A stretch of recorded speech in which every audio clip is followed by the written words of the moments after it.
Olá pessoal, aqui é Leonardo Montes e hoje nós daremos continuidade ao nosso curso básico de Espiritismo, parte 3. Se você quiser ouvir outras reflexões, acessa youtube.com/Voz Espiritualista. Se você ainda não ouviu o primeiro áudio dessa série, eu sugiro que você pare, volte, procure no canal que você vai achar Curso Básico de Espiritismo, parte 1. E ouvindo na sequência, você entenderá melhor os assuntos que serão tratados neste curso, que se baseia no livro O Espiritismo em sua expressão mais simples, de Allan Kardec, beleza? Muito bem, nós estamos no comecinho do livro, no histórico do Espiritismo, e eu estou fazendo a leitura de todos os itens, seguidos de alguns comentários de minha parte, beleza? Então vamos dar continuidade. Acreditava-se ainda que os espíritos, só pelo fato de serem espíritos, devem ter a soberana ciência e a soberana sabedoria. É um erro que a experiência não tardou a demonstrar.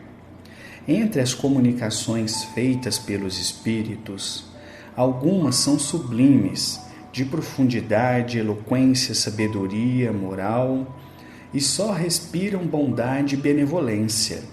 Mas ao lado dessas, há aquelas muito vulgares, fúteis, triviais, grosseiras, até, pelas quais o espírito revela os mais perversos instintos. Fica então evidente que elas não podem emanar da mesma fonte e que se há espíritos bons, há também maus.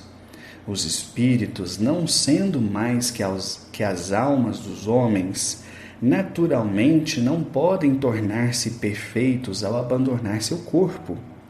Até que tenham progredido, conservam as imperfeições da vida corpórea. É por isso que os vemos em todos os graus de bondade e maldade, de saber e ignorância. Bom, este é um parágrafo muitíssimo importante. Assim que as pessoas começaram a ter um contato mais estreito com os espíritos, elas começaram a pensar, bom, já que eles estão do lado de lá da vida, então eles poderiam nos ensinar sobre tudo. Mas logo se percebeu que os espíritos não tinham o mesmo saber sobre o mundo espiritual, que pelo fato de serem espíritos, isso não os tornava conhecedores de todos os mistérios, que cada espírito apenas falava sobre aquilo que entendia, de acordo com a sua capacidade, o seu entendimento, a sua evolução espiritual. E em pouco tempo se percebeu que não apenas os conhecimentos variavam, mas as intenções também.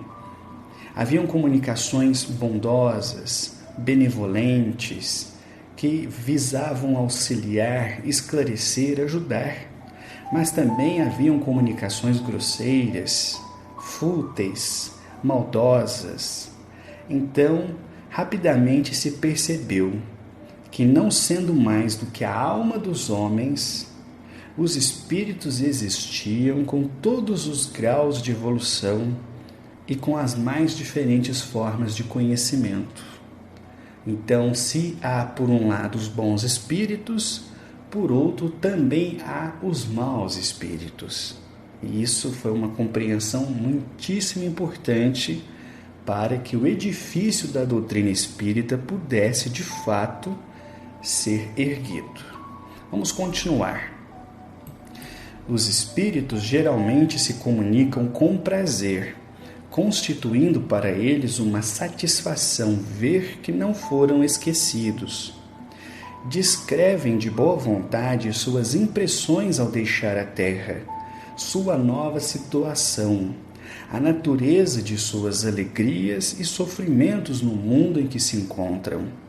Uns são muito felizes, outros infelizes. Alguns até sofrem horríveis tormentos, segundo a maneira como viveram e o emprego bom ou mau, útil ou inútil que fizeram da vida. Observando-os em todas as fases de sua nova existência, de acordo com a posição que ocuparam na terra, seu tipo de morte, seu caráter e seus hábitos como homens, chegamos a um conhecimento, se não completo, pelo menos bastante preciso do mundo invisível, para termos a explicação do nosso estado futuro e pressentir o destino feliz ou infeliz que lá nos espera. Eu já disse outras vezes aqui, eu fico fascinado com a maneira com que Kardec escreve, ou melhor, escreveu seus livros, né? Porque em frases curtas ele sintetiza muita coisa. Então vamos lá, os espíritos geralmente se comunicam com prazer, constituindo para eles uma satisfação ver que não foram esquecidos. Olha a importância disso. Várias culturas e tradições no mundo têm, por exemplo, o hábito de relembrar seus antepassados, uma coisa que a nossa sociedade não leva muito em consideração. A gente geralmente sofre muito pela morte, não quer falar nisso e acaba esquecendo o assunto, esquecendo aqueles que já morreram. Não, a lembrança desses espíritos é algo que os ajuda demais. E que ao conhecer a história desses espíritos, era possível entender um pouquinho sobre o que acontecia do outro lado. Então, uns espíritos eram felizes, outros infelizes. Uns foram pessoas bondosas, outros pessoas maldosas. Alguns, ao se comunicarem, falavam sobre os sofrimentos que traziam na alma, seus arrependimentos, suas dores, suas angústias. Então, pelo relato dos espíritos, felizes ou infelizes, Kardec começou a fazer um esboço do que seja a vida espiritual, mostrando mais uma vez que sim, existem consequências para os nossos atos. Aquilo que nós fazemos ou deixamos de fazer gera consequência do lado de lá, de modo que cada um de nós encontrará aquilo que houver plantado para si. Esse é um conceito hoje relativamente bem difundido, mas na época era muito diferente. As pessoas não tinham noção clara disso, então era um ensino revolucionário. Bom, vamos continuar. As instruções dadas pelos espíritos de categoria elevada sobre todos os assuntos que interessam à humanidade, as respostas que eles deram às questões que lhe foram propostas, foram recolhidas e coordenadas com cuidado, constituindo toda uma ciência, toda uma doutrina moral e filosófica sob o nome de Espiritismo.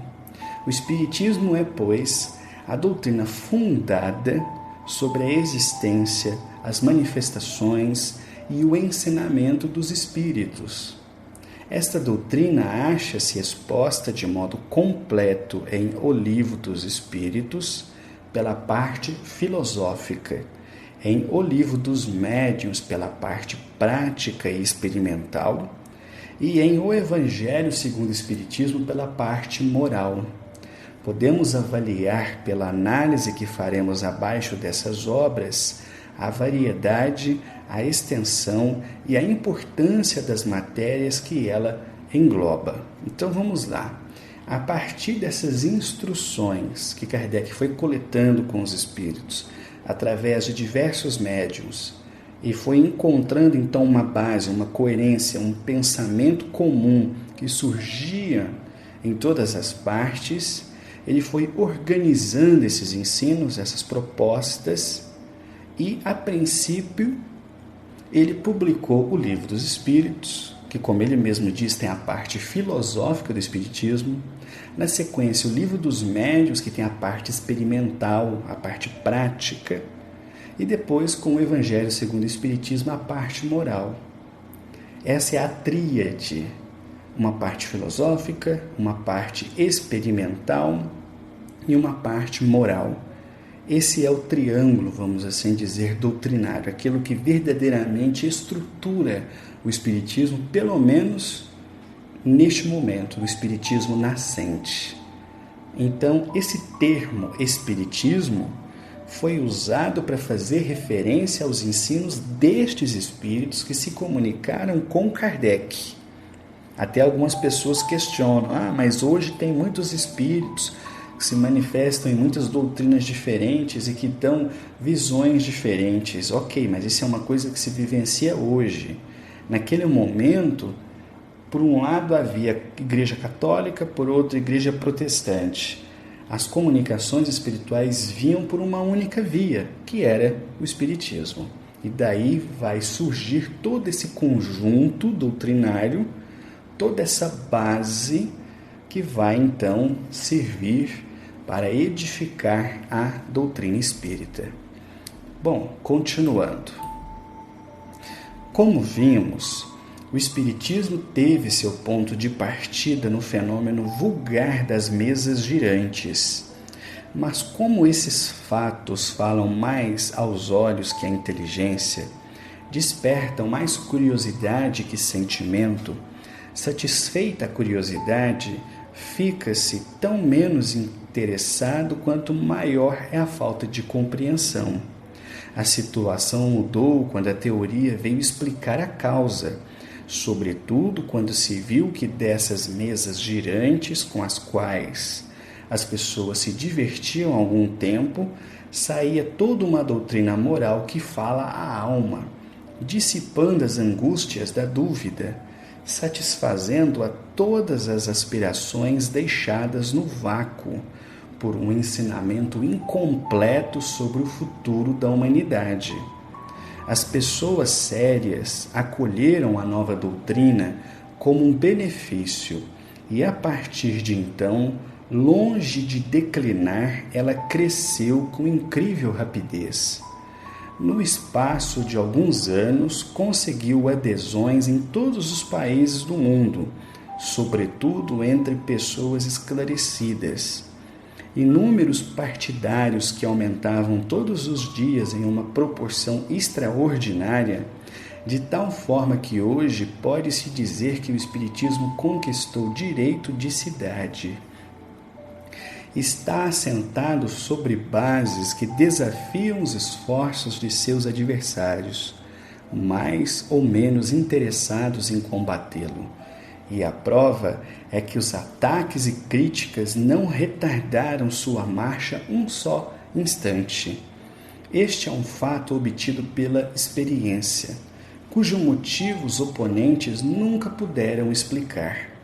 Os espíritas dizem simplesmente que, se ele se propaga apesar da crítica, é que o acham bom e que se prefere seu modo de raciocinar ao de seus contraditores. Bem, nesse parágrafo ele está fazendo um resuminho do que aconteceu. A gente já viu isso lá na primeira parte. A partir de fenômenos vulgares, movimentos de objetos, dança das mesas, etc., que a gente já estudou. A partir disso, gerou todo um movimento de curiosidade. Com o passar do tempo, porém, as pessoas foram perdendo interesse. Quando surgiu um estudo que procurava explicar a causa, então a situação se inverteu completamente e um novo caminho se abriu para a humanidade. Aquilo que antes era simples brincadeira, divertimento e curiosidade passou a ser encarada de forma séria. As pessoas começaram a refletir sobre aquilo que os espíritos diziam, sendo essa parte material apenas um meio de chamar a atenção, ou como ele mesmo disse, um ponto de partida. Mas a partir do momento em que a doutrina foi sendo elaborada e os livros foram sendo publicados, as pessoas realmente interessadas começaram a estudar, começaram a refletir e enxergaram verdade nas palavras que Kardec publicava em seus livros. E isso fez, num espaço muito curto de tempo, com que o Espiritismo se espalhasse pela Europa e também pela América. Para vocês terem uma ideia, o primeiro registro que se tem de um centro espírita no Brasil é de 1865. Kardec morreu em 1869.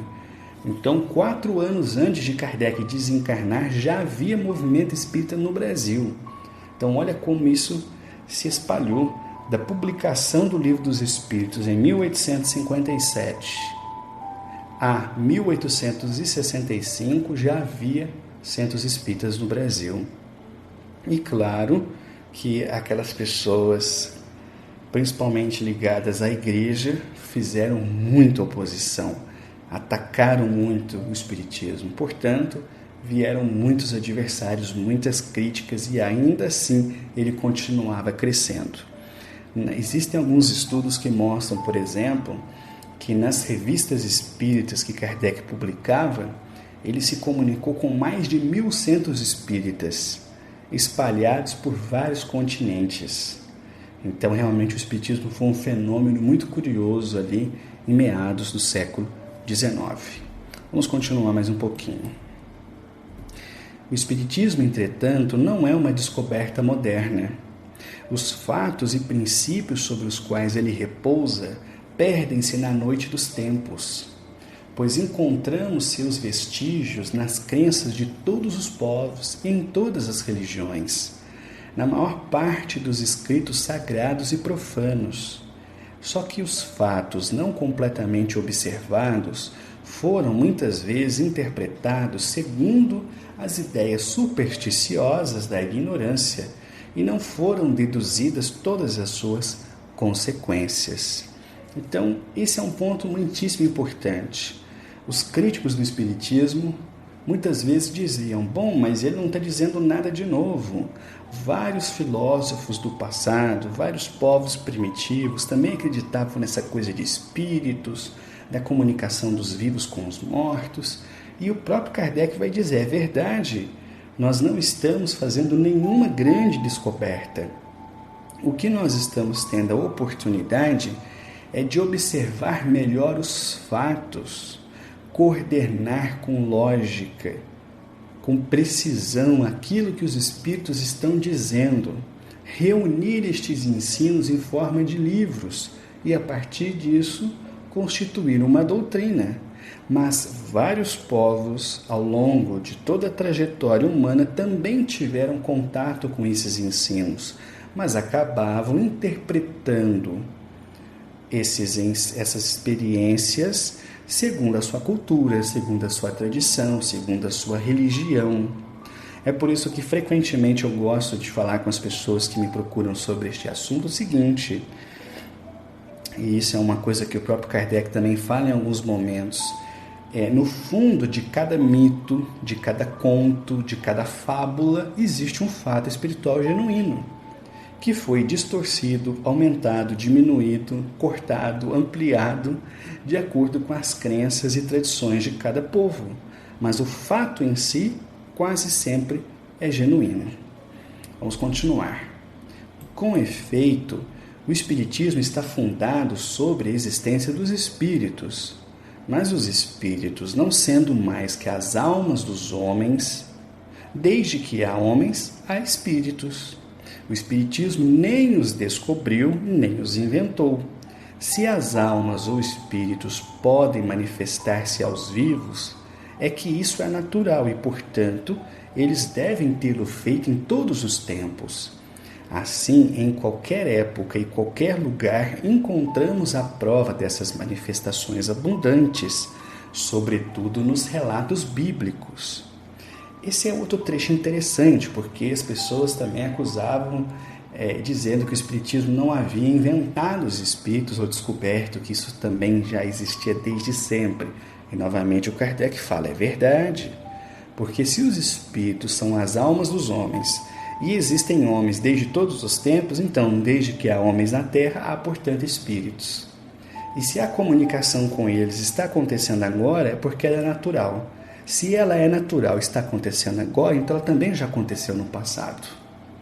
Então, de fato, nós não estamos inventando nada, nós estamos apenas explicando, assim como acontecia com a ciência. A ciência não inventava as leis da natureza.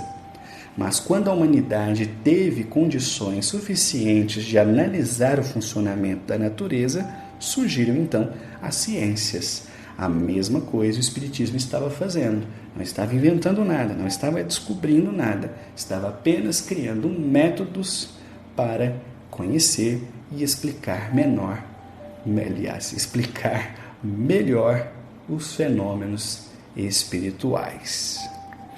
Vamos ler só mais um e encerrar por hoje. O que é moderno é a explicação lógica dos fatos, o conhecimento mais completo da natureza dos espíritos, de seu papel e seu modo de ação, a revelação de nosso estado futuro, enfim, sua constituição em corpo de ciência e de doutrina e suas diversas aplicações. Os antigos conheciam o princípio, os modernos conhecem os detalhes. Olha que lindo isso. Vou ler até de novo. Os antigos conheciam o princípio, os modernos conhecem os detalhes. Na antiguidade, o estudo desses fenômenos constituía o privilégio de certas castas, que só os revelavam aos iniciados e seus mistérios. Na Idade Média, os que se ocupavam ostensivamente com isso eram tidos como feiticeiros e por isso queimados. Mas hoje não há mistério para ninguém, não se queima mais ninguém. Tudo se passa claramente e todo mundo pode esclarecer-se e praticá-lo, pois há médiuns em toda parte. É quase poético, né? Então vamos lá. Se o Espiritismo não inventou os espíritos, então o que é moderno é a explicação dos fatos, o conhecimento que a doutrina espírita trouxe a respeito dos espíritos, seu papel, seu modo de ação, aquilo que eles podiam falar sobre o futuro, sobre o mundo espiritual.